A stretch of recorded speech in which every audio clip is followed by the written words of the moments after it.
வணக்கம். தமிழ்நாடு டுடே செய்திகள் வாசிப்பது ஆனந்தி. அரியலூர் மது குற்ற வழக்குகளில் பறிமுதல் செய்யப்பட்ட வாகனங்கள் ஏலம்.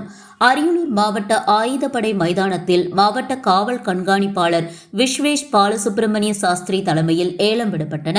பறிமுதல் செய்யப்பட்ட 28 வாகனங்களை ஏலம் எடுக்க முன்பணம் செலுத்தி பதிவு செய்தவர்கள் மட்டுமே ஏலம் கேட்க அனுமதிக்கப்பட்டனர். அரசு நிர்ணயித்த விலையை விட கூடுதலாக போட்டி போட்டு ஏலம் எடுத்தனர். ஏலம் எடுத்தவர்கள் ஏலம் எடுத்த தொகையுடன் GST தொகையை செலுத்தி வாகனத்தை எடுத்துச் சென்றனர். அரியலூர் மாவட்ட செய்திகளுக்காக SP ராஜா.